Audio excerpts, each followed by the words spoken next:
Hello and welcome. This is Cashflow 2.0, the only podcast that walks you through the treacherous jungles of your financial statements and leads you on a path to not only overcoming some of the most costly mistakes that many new entrepreneurs make, but helps you make your money start working for you right now. Sweet. Join us today as Pam changes your financial future and makes finance fun.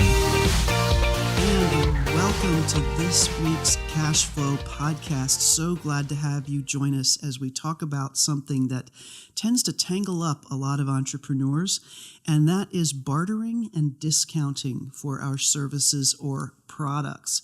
So I want to really talk about how this can have an impact on your business that is detrimental to your cash flow in a real way.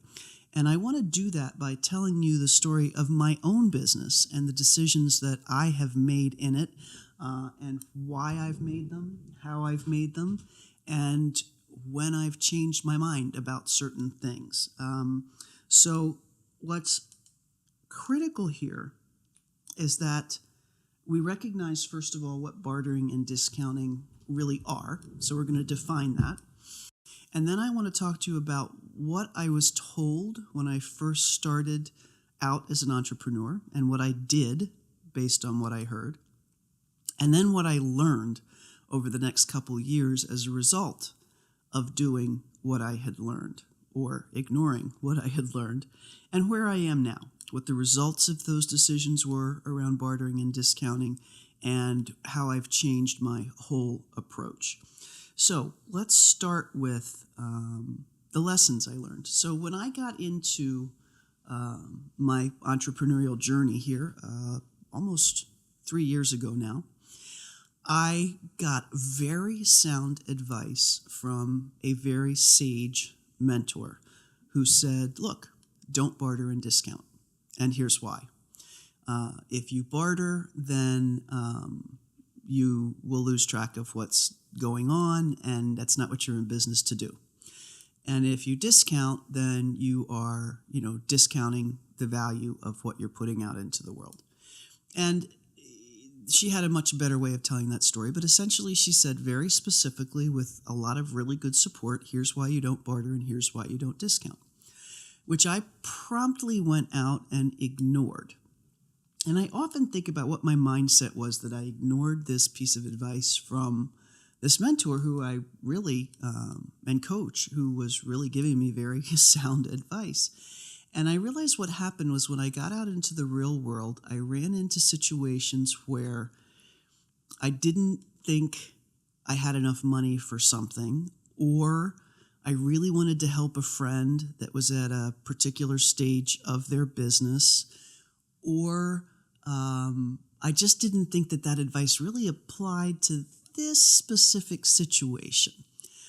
Whatever it was, I had all the reasons in the world for ignoring the advice. So kind of thing one, I got great advice, and thing two, I ignored it. So I want to give you an example of, I actually entered into probably 6 bartering arrangements. And just to kind of define what I mean by bartering is, somebody said to me in my particular case, or these 6 people said to me in my particular case, hey, my finances are a mess. I'd love for you to help me with them. And in exchange, I will provide these services. And the services were from people who I had met at events or in other coaching situations who were actually doing things I needed to get done. And I'm just trying to think of an example that is not going to make anybody think I'm talking about their specific situation, because this is definitely not a reflection on the people that I chose to barter with. This is a reflection on me and what I did once I was in a bartering arrangement. So let's hypothetically say that I bartered with somebody who was going to build out my email list. And I said, yep, I'll handle your finances. You handle getting my email list set up and grown. And with barter, just because of the nature of barter, which I realize now in retrospect, the reason we enter into those arrangements usually has two components to it. One is we don't really have a lot of cash because it's early on in our business, so we can't necessarily pay for the things that we might need to be doing in our business. But the second is that we are really hazy about what our value is that we add.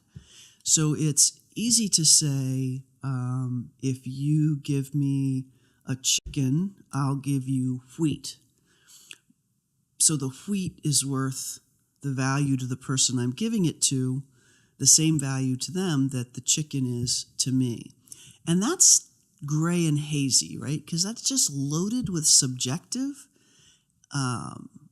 inputs. Like, I like meat more than I like bread, whereas somebody else might not. Somebody else might want 2 chickens for the wheat.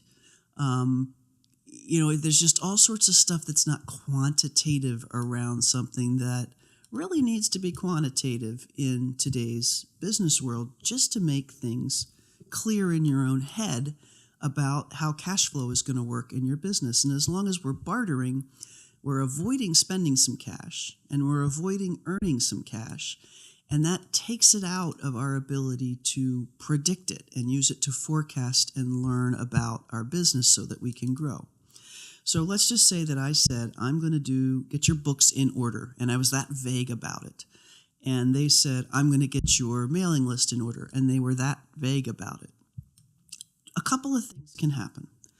The first is that because this barter is usually so loosely defined, the other person, and let's just take this example of a mailing list, delivered to me a mailing list and a process for maintaining it that I thought was worth gold.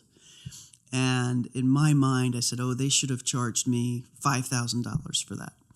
So I said, okay, I have to now provide $5,000 worth of value. What's interesting about that when it happens in that order is, despite my absolute integrity at giving everybody exactly what they're worth, or what they need, because I've promised to provide it, I found that work that I needed to do for the person who had truly provided me something valuable always got deprioritized related to the paid work that I was getting, the cash paid work that I was getting.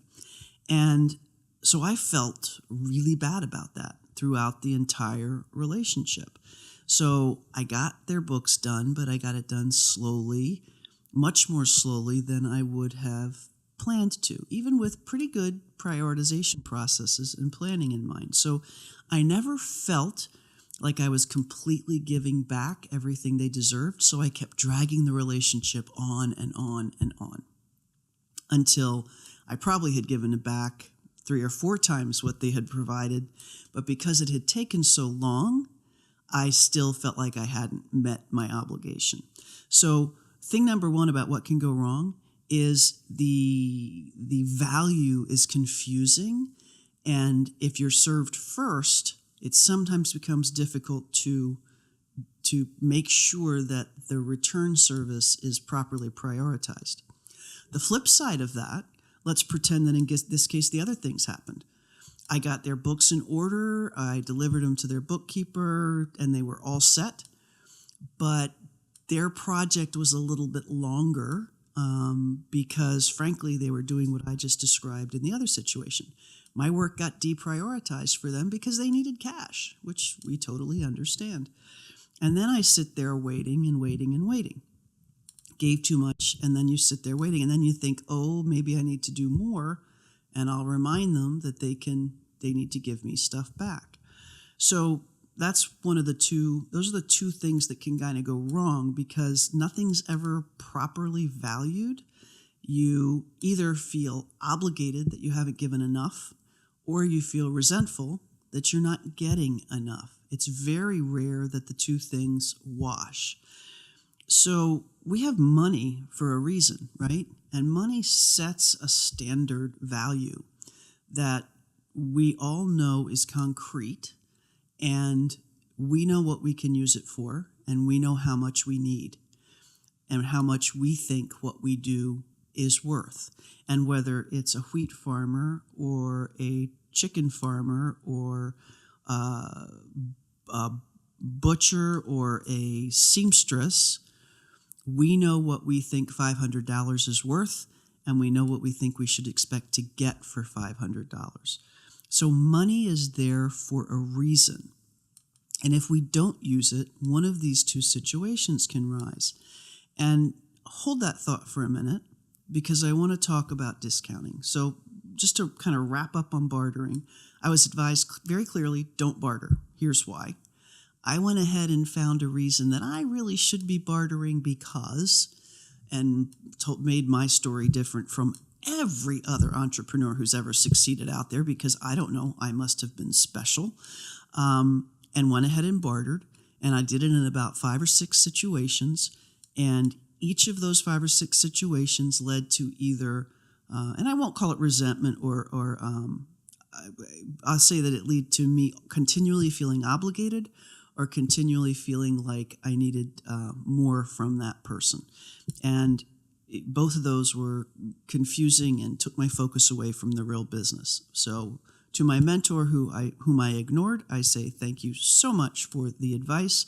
And I'm were I to go back again and start all over again, I would actually have listened to you better and put this in place. What's the second thing my mentor said never to do? Discount. So when you start to discount, what I found when I ignored this advice was the times that I discounted was the way that it happened was I'd get an interest call and we'd start chatting and I'd learn this business's situation and I'd learn how I could help them. And in my head, I would say, oh, there's no way they're going to pay this much for it. And I really want this client. And so on the spot, right there, I would discount the service. So first thing that did was it mucked with my mindset. Or I don't know that it mucked with my mindset or my mindset mucked with my pricing. But any way you look at it, it was a mindset issue. And I had momentary imposter syndrome, or I felt greedy, or I felt like I needed to support their mission. It was my obligation to be generous enough to support their mission with a discount. So the first thing I want to talk about there is mindset around discount. No matter how you slice it, discounting is always discounting your price and also you and your mind discounting your value. Now, there is one exception to this, which I will address at the end of the show. Okay, so don't worry about that. But right now, on the whole, with the one exception I'll address at the end of the show here when we wrap up, is discounting for 2 reasons. One is it's you giving somebody a bargain basement price for your very valuable services. And in order to do that, you are doubting your value as a service provider. So one of 2 things there. Either you don't have something valuable to provide, which I doubt, because if you're listening to this podcast, you have a business and you're providing value in the world. Or the second thing that's the case is that you don't see and really believe in the value of what you're offering people. So thing number 1 is you've mucked with your mindset. Thing number 2 is you've set a precedent. You've set a precedent for your client. This particular client will always remember that you were wobbly on price, right? So you've told them you're giving them a discount. They're like, oh, this person's wobbly on price. If this is a long-term relationship, they're going to continue to test the boundaries that price represents. You've given them a message that I am flexible and not so confident in the value that I'm providing. So you go ahead and use the rest of this relationship to keep pushing that button. And one of 2 things happens there as well, which I'll get into a little more detail. But either you resent the hell out of them because you're already giving them a discount and here they are still pushing for price, or you will, well, really, that's it. Right? You've set the precedent and they're pushing your buttons. You're going to resent it. And we'll talk a little bit about that in a minute. But the other thing it does is it sets a precedent for you, right? You've said, oh, all right, I can discount here. And when you talk to other clients that need your stuff, you start giving prices that are all over the board. I did this. I say you, but I'll tell you that these are mistakes I made in my business. So I ignored the advice I got, which was do not discount. And I discounted differently for a number of different customers. And that, number one, leads to something that's pretty hard to keep track of, pretty hard to figure out whether your offering is profitable, and pretty hard to figure out whether the value you're offering is really top notch, because you discount and you change your own mindset. You've set a precedent for yourself saying, this is the only way I can get business. And I did this for a little while, which is why I can tell you I don't do it anymore. And it all came with the first thing, which was a mindset change. All right. I recognize now the value I add in the world. I know the importance of what I do to my client, and how much, if they buy my whole product or my whole service, they are going to transform into a totally different type of business owner than they are today. And I now have done this often enough and have enough clients under my belt that I have zero question about that now. My confidence level is completely different than it was when I started this business. So there's nothing in my head that says you should discount. Nothing. And when that trigger does bubble its way up, I've got so much evidence against it that it goes away before it even crosses my mind.